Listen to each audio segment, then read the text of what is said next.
Hello and how are you, toy sports lovers out there? My name is Robbie Gillette, and welcome to conversation number 18 of the Keeping It Real with Robbie podcast, where we chat all things to the mental side of sport, to stories, laughs, and banter. Whether into the old pigskin or the old leather ball, we've got you. Today I'm joined by former Bafana centre-back Matthew Booth as we reflect and take a trip down memory lane as we look at his career with the national side, World Cup 2010, as well as life in Russia. Before we get into it, if I could ask you guys a massive favour and hit that subscribe button, it helps me massively. But other than that, I hope you guys enjoy and let me know what you guys think. How's it going? How's your day? Yeah, not too bad, thanks. Spent a bit of the day painting. It's been my lockdown chore, which I haven't been done with yet. Good. I was actually your side today, your side where you grew up at Dalebrook at the little tidal pool there.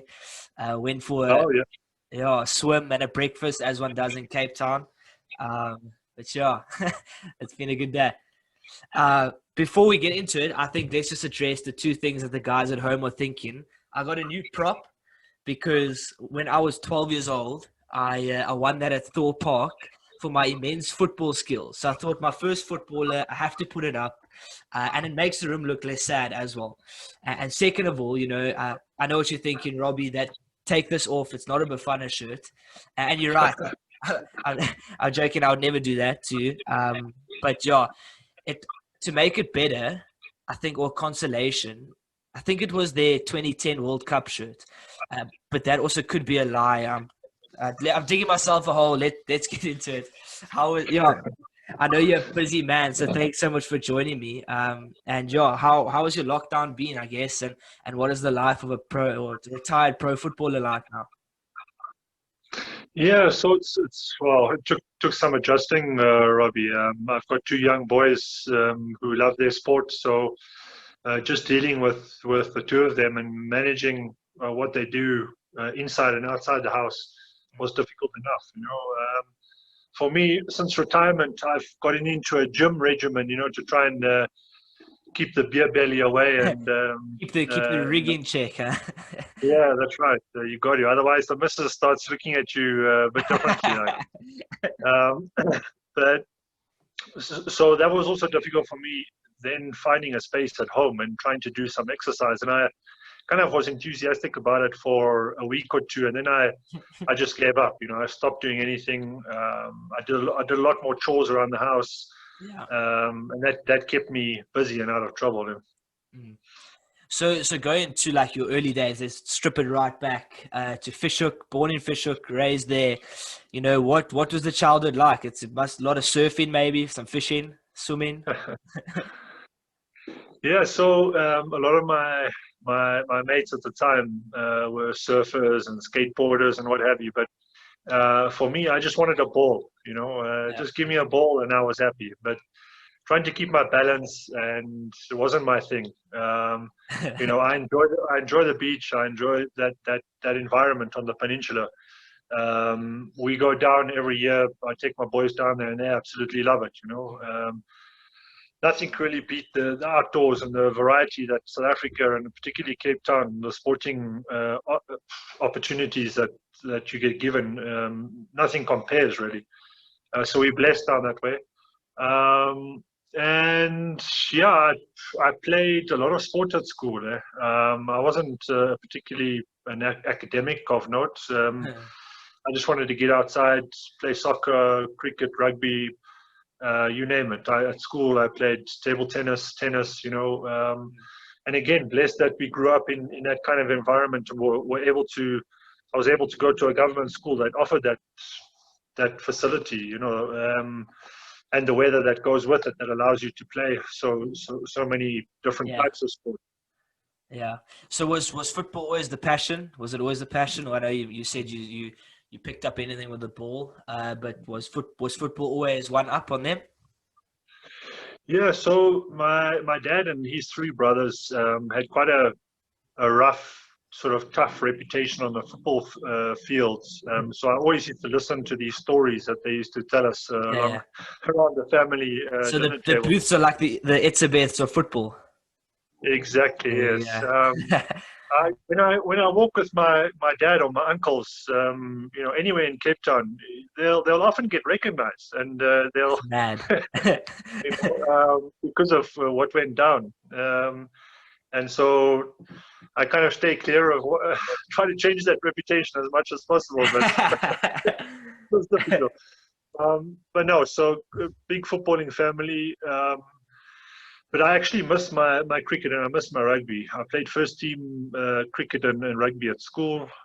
When I left school, I played a bit of first team club cricket. And when I started to play professional football, I didn't really get a chance to play again. So, yeah, I miss it, and I kind of make up for it by watching a lot of it. Yeah. So would you have opened the bowling or opened the batting? Where would Matthew Booth have fitted in that 11? So at Fishhook, we had this southeaster that came across the cricket pitch. So I managed to get a lot of spin out of my medium pitch. And I opened the bat. And I probably wouldn't have made it as a cricketer, but I always felt that down in the Cape, I don't know what it's like around the rest of the country, but you really had to go to a private school if you wanted to progress. You would get better coaching, get better opportunities. Hopefully that's changed. That aspect has changed. But even at club level, I captained Paul Harris at school. Oh, wow. And Yes. I watched his progress as a cricketer at club level. And he was actually told, I believe, that he would have to move clubs to stand a bit of opportunity of playing for Western Province. And lo and behold, he did that in the very same season. I believe he made it to the Western Province B team. Now, that's just one example of kind of what put me off just slightly, But like I said, I probably wouldn't have been good enough. Yeah. Yeah. So when we, I suppose, first noticed, like we by selectors, and then when were you like, okay, well, actually, I can maybe make a career out of this?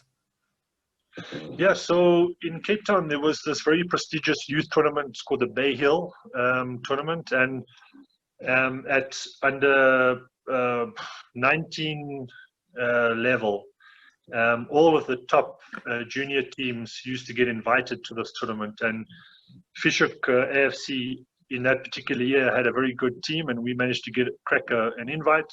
Okay. And that's where I got spotted by Cape Town Spurs, who was being coached by Mr. Avre at the time, in 93 or 94.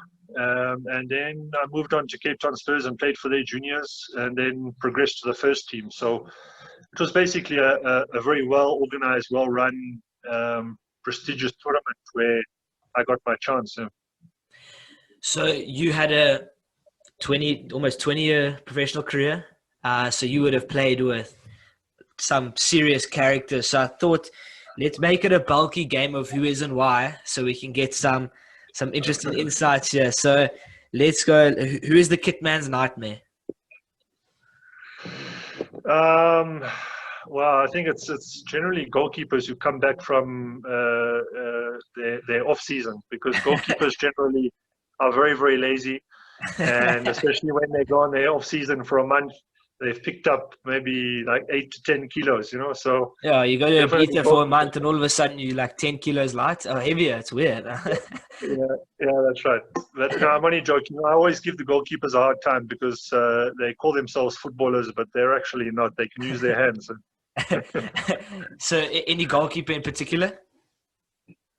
Not necessarily with a weight problem, but like the crazies, the nutters who I've. In fact, I don't think I've met a normal goalkeeper. They're all kind of special. But a character in the changing room was definitely a guy called Munib Josephs. Yes. He just recently retired.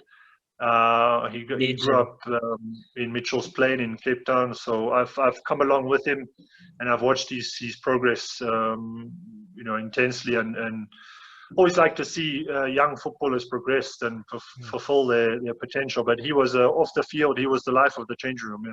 Yeah. So, who is the comedian? Also another goalkeeper, a guy called Sean Roberts.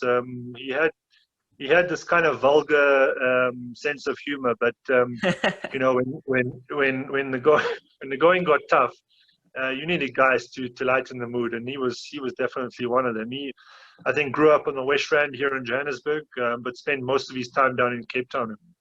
Any almost bizarre stories that you can recall of him just when the going got tough, pulling out a random like phrase or something? So the story that he likes to tell is when he was warming up for Ajax Cape Town against Kaizer Chiefs, and the stadium was full, you know.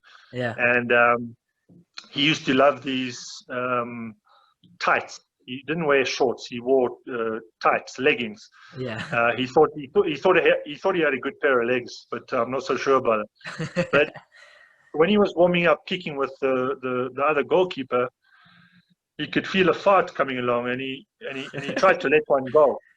He tried to let one go, but in actual fact, it turned out to be more than just a fart. A little turtle head just came out. Turtle neck.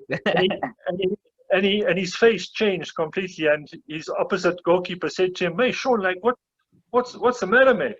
And he said, "No, I've got to go to the toilet." And the goalkeepers, they have their gloves wrapped, and he couldn't leave, so he had to warm up with his tights on, with this little turtleneck that's sticking nightmare out. stuff. It's a stuff of nightmares. With a packed stadium. So yeah, just one of many stories that he's told. My word. And then who is always late? There's so many of them. Footballers are known for keeping time. And it's something that we've definitely got to change. The captain, or just corporates in general, will only start taking us seriously once we take ourselves seriously. Yeah, and that's certainly what we've got to work on as an industry. Yeah. And then who has the voice? The voice, a unique Sean Dyche voice, or a singing voice? Let's go both. Why not? Let's go both.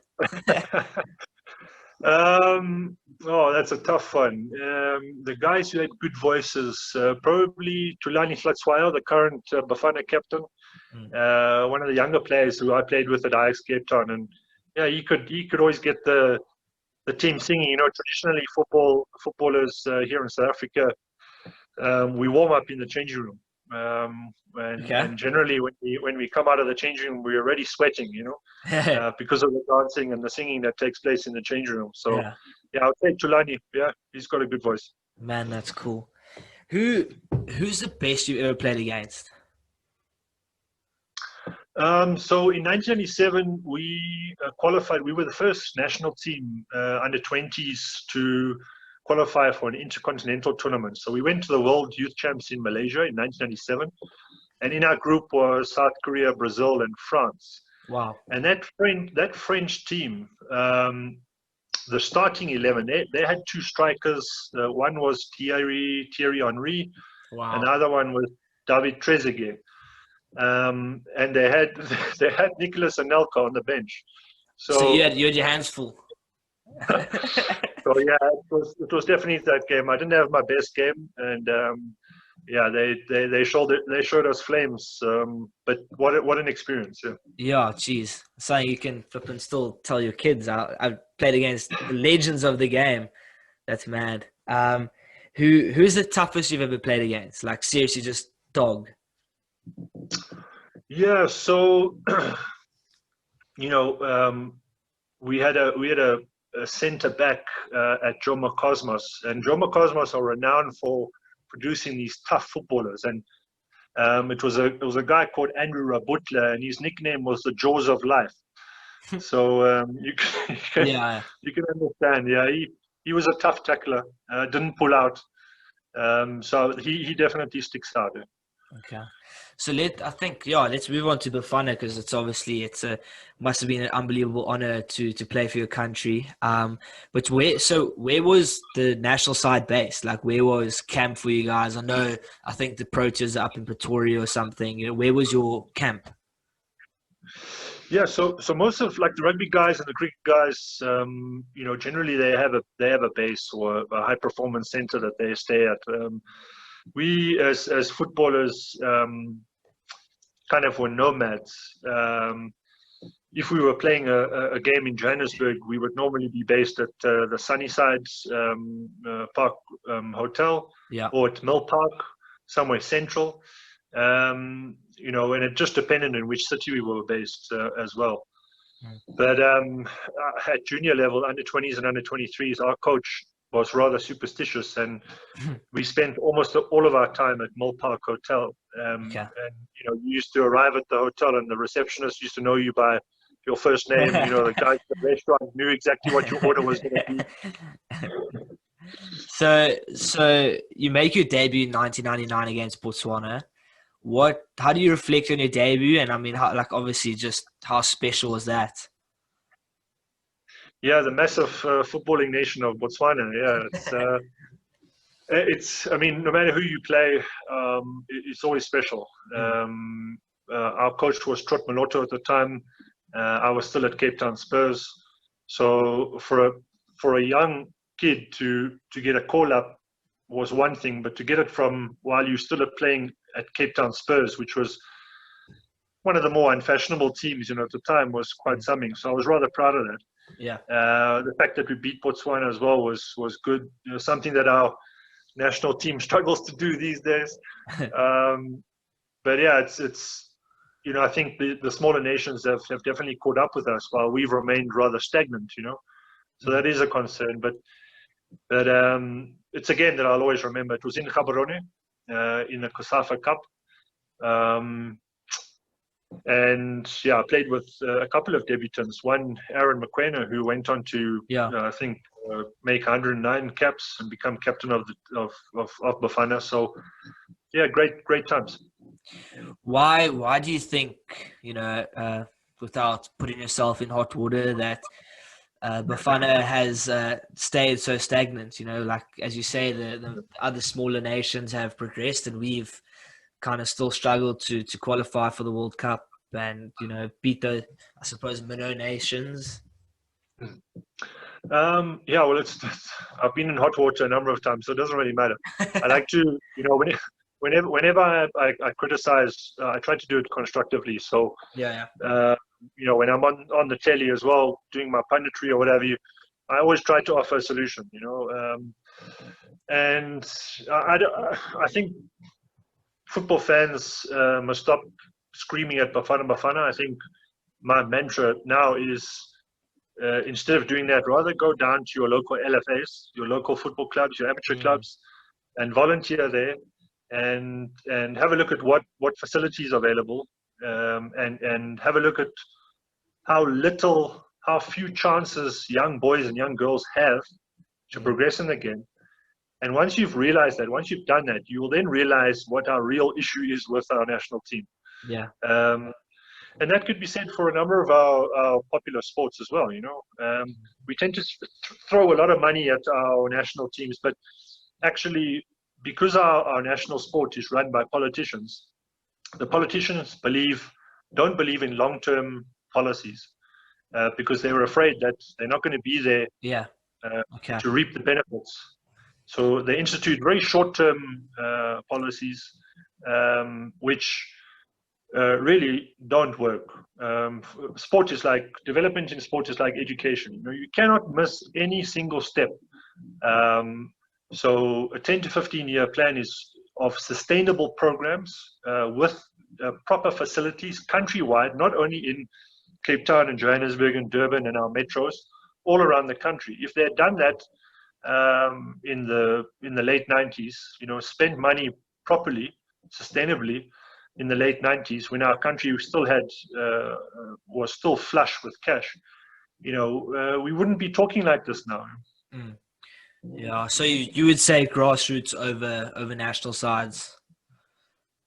Absolutely, absolutely. And our national football team, our women's football team, Banyana, have shown up the men. They have even fewer opportunities. They're in dire straits, and yet they've outperformed the senior team. On very little resources. So you can imagine what might become if we gave a little girl the same opportunities as a little boy. what they would be able to achieve. So there's a lot of little elements that we got to get right, but ultimately we shouldn't be focusing on our national teams. It goes a lot deeper than that. Yeah. Yeah, so I'm pretty sure you've got a trust, or it's not a trust. What's it? Yep. No, it's a trust. Trust, yeah. Trust. So it's an NPO. It's an NPO, non-profit organization. It's called the Booth Education and Sports Trust, which myself and my wife set up in 2009. Okay. So what do you guys get up to? How active is it? Yeah, well, unfortunately, it hasn't been active the past 6 or 7 months. But since 2009, there's two elements to it. One is conducting football clinics. Okay. So what I do is I would go to a private school or a community that can afford it, and they will pay us to run a 3-hour football session with ex-professional footballers.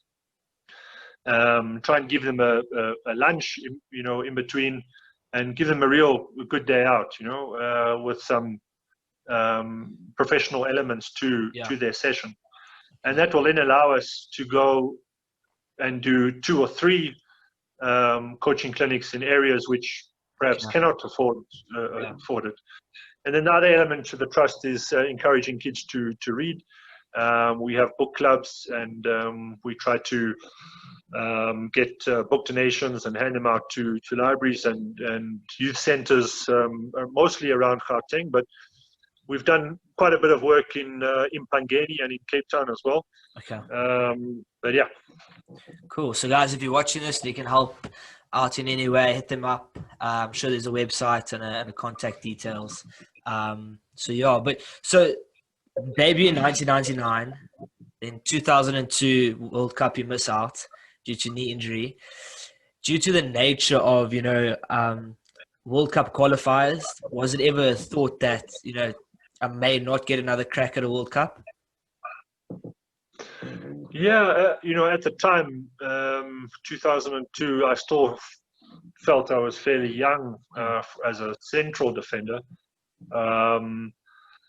But that was rather naive thinking, particularly considering our decline that followed of our national team. The fact that we never qualified for 2006, was disappointing. But for me, it was at the time Mark Fish got injured. I wasn't part of the squad, and then I replaced Mark. And then we traveled to Hong Kong for a tournament before we traveled on to South Korea and Japan, and that's where I got injured. So it was my first operation that I needed, and it was a meniscus, which a lot of footballers suffer from, and it only takes about a month to recover. So I was just so disappointed with the bad timing of it, to be able to be part of my first World Cup. And luckily, we won the rights to host in 2010, and just so happened that just a year before that, I got called back to the national team. So, awesome segue. Thank you. So let's obviously focus on 2010. As a player, how did you experience it? What was it like? How do you reflect now on, how the whole country was just so proud of what we came up with? How does a player reflect on it? Yeah, it's difficult to, I think it was bittersweet for me. I never got to get off the bench. I was freezing my ass off with the rest of South Africa watching the game. But 2009 really set me up the Confederations Cup. I played all 5 games in that. It's always nice to gauge yourself against number 1 and number 2 in the world, which was Spain and Brazil at the time. Wow. And then the changing coaches in between, I always say, a week is a long time in football, but a year in between, so much can happen. So I tried to change Pereira's outlook on me, but I think he was pretty set in his ways. I felt that I could have probably changed the game or the situation against Uruguay. That's my type of game. When you come up against a set of defenders who are kicking the hell out of our own players, I think I could have dished out a few of my own, just to equalize things. It's the Booth way. It's the Booth way. It's in the blood. Yeah, I learned from my my uncles and my dad. But that would have been just up my alley, that type of game. And yeah, it was disappointing I didn't get a game, but it also disappointing that we didn't put our foot on the accelerator against France. We were 2-0 up, and sitting from the sidelines watching, I felt that they were there for the taking. To be honest, we needed to win by 4 goals, but unfortunately, it wasn't to be. Yeah. I mean, how in that first game, you're sitting on the bench, first goal, everyone just goes like crazy. How insane was that? Just like to know, like, cool, we're on the board here. I'm involved in this. I mean, I may not be on the pitch, but I'm involved. I think it's everyone's dream. So, I mean, there's quite a few of my teammates were they're quite macho guys, manly guys who don't joke much. They take themselves really seriously, and to see those types of guys go out to warm up before that Mexico game and actually shed a tear made me quite emotional myself, because we had been stuck away leading up to the World Cup. We went to Brazil, to Germany, we were away for 4 or 5 months, and we didn't quite appreciate the whole build-up to 2010, what it meant to the country. Yeah. And only then did I think we realize the significance. And of course, when Shaba hit that rocket, we were up off the bench so quickly. It was just incredible. It was like a combination of all that hard work and all that emotion. But yeah, pity again that we couldn't hold on for the win. I think that was probably the most important game. Like everybody says, group game, your first game is your most important one. So what could have been? What was the chat before the game in terms of a team talk? If you can think back and remember. I can't, to be honest. I've got first of all a very poor memory, but when often often players will start talking about a game that happened 10, 15 years ago, and they'll go into detail about how it happened and who was involved. And I would be like, what are you talking about? I can't remember that game. Because you get so caught up in your own worlds and making sure that you are doing your thing, and doing it correctly. Yeah. It's difficult to keep up with all the games that I've played as well. But also, I wouldn't be able to tell you. If I can remember, he was a very calm character. All of the tactical stuff would have been done before. Yeah. So it would have been about relaxing, being calm, sticking to what we've been through the week before, something of that nature. And then, he had 2 very experienced assistants who would also chip in here and there and speak to individually. Okay. How do you reflect on your time with Bafana? Like how did you experience the culture? Just how you experienced your time with the national side. Yeah, I'm exceptionally grateful. I mean, it's been a long journey. I got called up for the under-20 team in kind of what would be 1993, 1992, 93. So I've had a long journey with the junior national team, and then got my debut in 99. And then in 2002, when I went to Russia for 6 years, kind of everything stopped. It was kind of like out of sight, out of mind. And that was when I was playing some of my best football. So that was disappointing. And only when the national team became quite desperate, we never qualified for the Nations Cup for the first time in 2008, that people started calling for me to come back, which was good timing because it led into the Confed Cup and the World Cup. But I missed out a large part during my time in Russia, which was disappointing.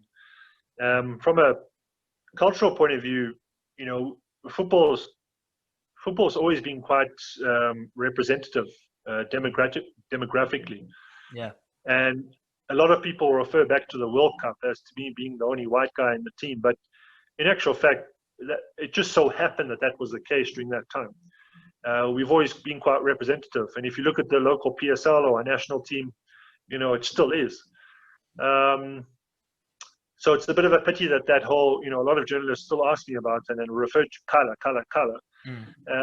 But I understand historically why, particularly the foreign journalists, would do that. They were fascinated about that aspect and about our history as a country. Yeah. But from a football point of view, it's never really been an issue for us.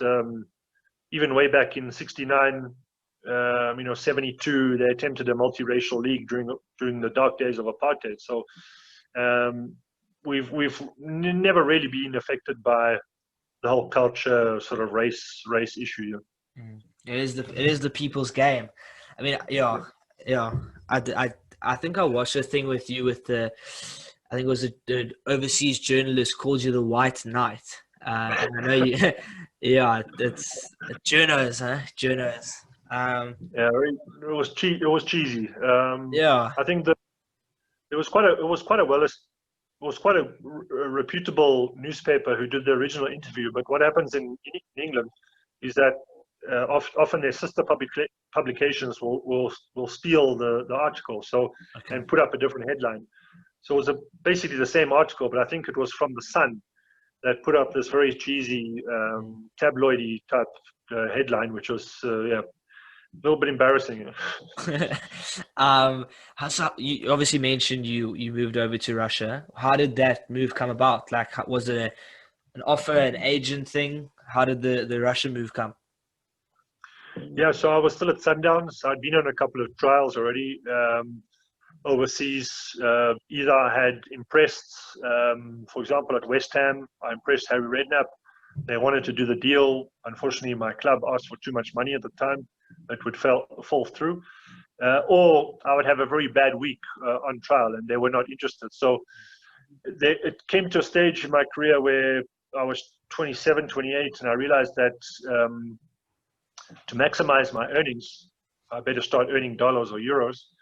And my coach at the time was a guy called Viktor Bondarenko, who came from Russia. Originally, he was born in Rostov. And Rostov at the time was struggling in the relegation zone. And he did a deal to send myself and Giv Kampamba to Rostov. And it was purely, I knew nothing about the league. I knew even less about the country itself. And I decided to go. So at the time, it was quite mercenary of me, the way I was thinking, but it actually turned out to be a hell of an education for me. My game improved. I played against better players. I was coached by better coaches. And the Russian league at that time, very similar to the MLS, was starting to spend a lot of their petrodollars on the league, trying to improve the status of the league. So it was a good time to arrive. Okay. And then how do you compare the Russian league to South African domestic league? Yeah, so it's very difficult to compare leagues per se. I think even within the Russian league, there were ball playing teams, there were more direct teams, there were teams that were mixed. There were teams that had a large quota of South Americans, for example. So it's difficult to say really, but definitely what struck me in Europe is that players in Europe, first of all, from a young age, get a better diet, they get coached better, and therefore their ability to take instruction and to process the instruction is a lot better than ours. And therefore, when they're on the park, they seem like they have so much more time. And not only that, is that they know what to do with the ball before they even get it. Whereas we have a tendency to have incredible technique and natural ability. But it's like a split second. We take a split second longer to determine what to do with the ball, and that split second in football is actually a hell of a long time. Yeah. So that's what stood out for me. Yeah. So Matthew, sorry, just going back to your trial at West Ham, and obviously Harry Redknapp was interested. So the club asked for too much money. Did that affect your performances for the club in any way? Was it like, oh, I could have gone to West Ham, like moved over to Europe? Yeah, I mean, certainly if I put myself in that position, it would maybe not affect the performance, but maybe morale. Yeah, in hindsight, looking back now that I've retired, I sometimes become more and more angry about it or disappointed about what transpired. But at the time, I remember, again, it's very similar to my World Cup disappointment. You kind of just push on, and some of the best athletes don't have very good imaginations. They don't overthink things. You've got to let go of your disappointments. Learn from them, yes, but let go of them as soon as possible. And that I was pretty good at that. I'm not a very emotional guy off the field. Yeah. And I set targets, and I'd already fixated myself on the next target, the next objective, Yeah. But yeah, certainly that was probably my best opportunity to play in the EPL. And I would have loved to have played in a more established league like in La Liga or the EPL. So on the flip side of that, you say that you're not a very emotional guy, so it's like onto the next job. Did you find in your career now, looking back, damn, like I should have celebrated that a bit more, like enjoyed that moment a little bit more, not gone, okay, cool, next job? Yeah, you're right. On the flip side, I probably didn't celebrate as much as I should have.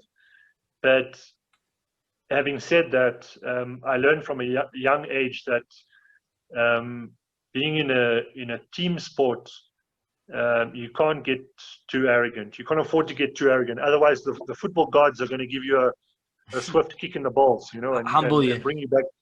Yeah, bring you back down to earth. Okay. So I always encourage youngsters to be quietly, self-confident, but publicly humble and down to earth. If you're going to do an elite sport, if you're going to be a swimmer or a golfer or a tennis player, then that arrogance has to exude, to a certain extent. But in a team sport, you can't really afford to. Yeah.